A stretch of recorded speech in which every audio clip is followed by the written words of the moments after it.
Episode number 165 of Making a Case. Why you keep choosing emotionally unavailable people.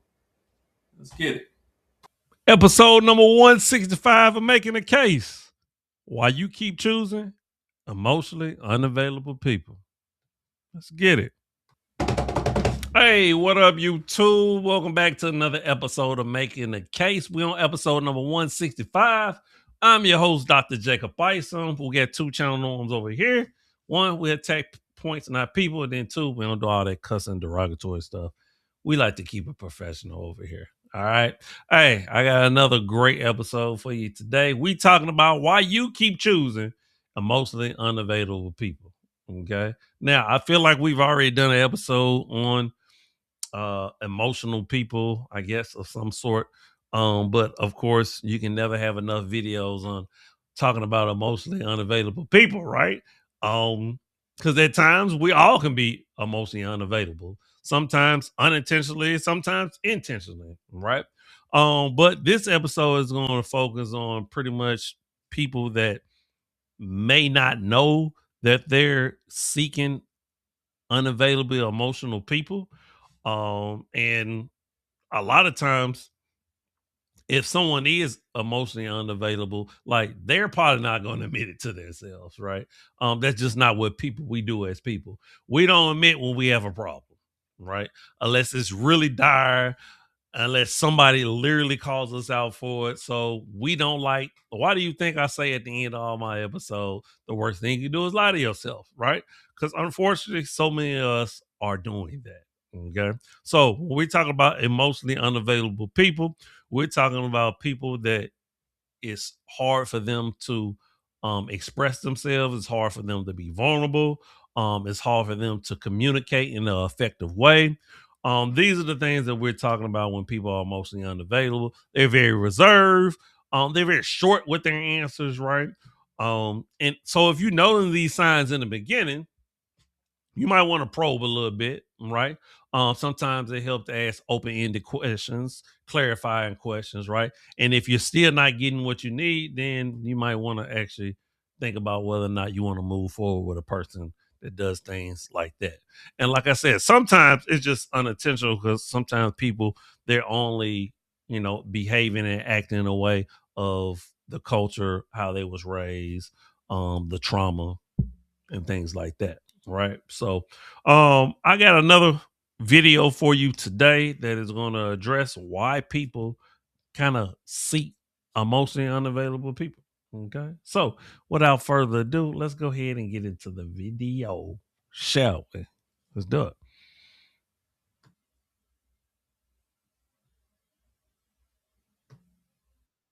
Yourself attracted to someone who appears distant or emotionally unavailable? For example, they are hot and cold, or they say they're not ready for a relationship or commitment. You know this isn't good for you, but instead of giving up on them, it leaves you wanting them more. You're not alone in feeling this way. Now, I would say this. Um, it's not that if someone is honest with you and saying that, hey, I don't want a relationship. I just want to chill, friends with benefits, stuff like it is up to you to decide to cut that off. If you continue, then that's on you, right? So, I wouldn't call that emotionally unavailable. I would call that someone being honest and upfront. Now, of course, this has to come upfront, right? Otherwise, you're leading somebody on. But if you're honest from the beginning about what this is, right? Then that's them not being emotional. Them telling you that this is what it's going to be. Now you can choose to accept it or you can choose to move on. Now, what I will say is that unfortunately, most people are not that direct and honest. And unfortunately, we got a lot of gamemanship being played between men and women. Let's continue. And it's completely normal. Today, we'll be talking about why this happens and what you can do to avoid it. The healer. Even if you notice that your crush is a bit on the emotionally cooler side, you may still be drawn to the idea of being the one that inspires them to change. That's when you delve into psychology books, analyze their childhood wounds, and Google the best strategies to help them open up. This is because, as humans, we all have an innate desire for positive transformation. And the thought of accomplishing such change in someone can be incredibly attractive. All this comes to show your empathetic nature, but unfortunately, you cannot fight their battles. They need to want help before you can help them. And that is such a, because I think a lot of people have done that in at least one of their relationship. I know I have, right? Where you feel like you can change somebody, you see potential, right? And I think you've heard a lot from all the dating gurus and dating coaches, and at least all the people that claim to be, right? That don't date off potential, right? If you say you want something, then you need to find what it is that you want, okay, and go after that and be good with that, right? But too many times, a lot of people are like, man, if I just fix this, I just clean that up, if they just did that, then they'll be my perfect person. And then when it doesn't happen, you're disappointed, you end up in a relationship you don't want to be in, and you leave, right? And so you see this pattern that happens a lot of time in people's relationship. But I do want to go back to what he said in the beginning, talking about like some people are actually attracted to that, right? We talked about women being attracted to the bad boy, people being attracted to something that, once again, they feel like they can fix, right? Something that's like, man, like, and I think it's also a little bit deeper psychologically that people is like, man, like, okay, they jacked up. Like, you, and we might not want to admit this. It's like, man, like they got some stuff they need to work on. Like, either I can help them work on it, or like if something does go wrong, I can blame them. On that note, let's continue.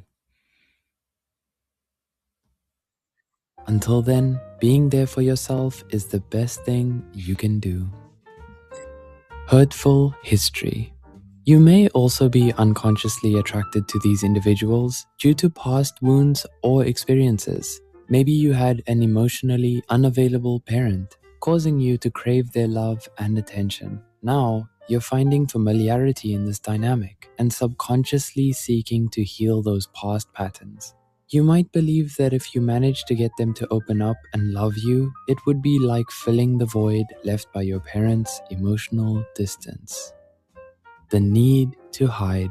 These past wounds can sometimes create intimacy issues, and dating these kinds of partners can paradoxically seem like a safe space to you if you struggle with showing your true self. Do you often fear that by being the true you, they won't like what they see and will leave? Or maybe you feel that by showing your authentic needs and desires, they'll think you're too much? A partner who keeps their emotions at a distance won't ask you to share all the complicated stuff. They're not really interested in the real, messy parts of their partners. And if you feel the need to hide, being with them feels like a relief. Got you trapped? Surprisingly, emotionally distant partners are not always cold and withdrawn. At times, they're warm and open, showering you with affection, but then they pull back, leaving you craving more. This tricky mind game is called intermittent reinforcement, and what makes it so attractive is the more they pull away, the harder you're drawn in. Those rare moments of closeness turn into emotional treasures, making you excited to experience them again and running back for more every time. This type of manipulation is highly toxic, and these people may do it intentionally to keep you trapped. Being aware of this tactic may help you recognize it. And when we really get to diagnosing and breaking these things down, as I have been on the last few videos that I've done, you really see, when you think about it, how toxic your relationships really have been and maybe currently may be, right? And hopefully are not gone too far where you can't fix it, kind of revamp some things. But sometimes we start off with such a messy foundation that now we've either settled or put up with behavior that we shouldn't be putting up with. And so when you talk about these hot and cold people, these people that, get you guessing in a relationship. You may think it's sexy, you may think it's cute until it keeps happening and becomes a pattern and a trend. And then now eventually you become unhappy and you be like, you know what? I don't have to put up with this. I deserve, I'm worth, that type of talk. So this is the important things when it comes to relationship building. You have to be able to understand where someone is with their trauma, emotional wise, right? Have they been to therapy? Have they dealt with their childhood trauma and things of that nature? Like, if the person that you with haven't addressed the things and not able to tell you that, man, like, I get triggered by this, I get triggered by that. If they don't understand their triggers, if they don't understand what it is that upsets them and things of that nature, then it's going to come out in a way that you don't want it to come out. All right. Let's wrap the video on up. Right away and protect yourself from being manipulated. Captivating independence. You mistake their emotional unavailability for independence. They seem strong and resilient, capable of handling every situation and finding a solution to any problem. And doesn't that sound like a perfect partner? Well, while independence is important, your partner should still see you as an important part of their lives. Finding someone who cares about shared activities and taking care of each other, while still allowing space for individual growth, should be the top of your priorities to avoid this independent trap. Now you've seen some reasons why these people might appear All right.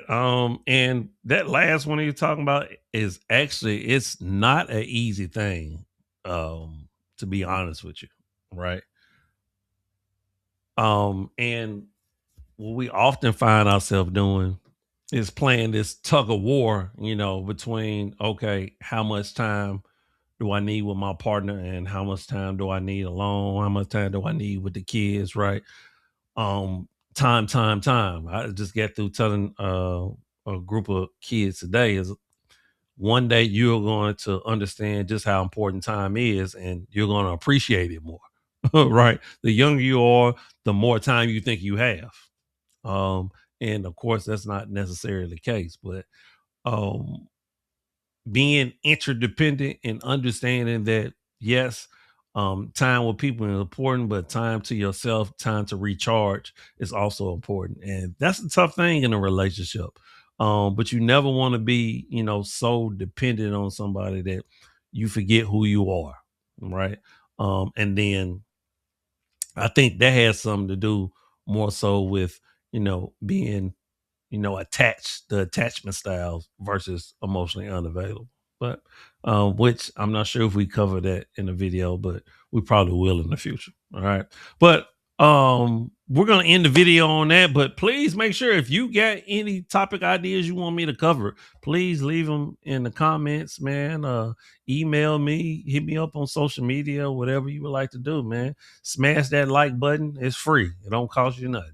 Okay. Share the video, because I think these are topics that, people need to know about, because so many of us are probably in relationships where we're trying to figure out what's going on. And, a lot of this stuff has been studied.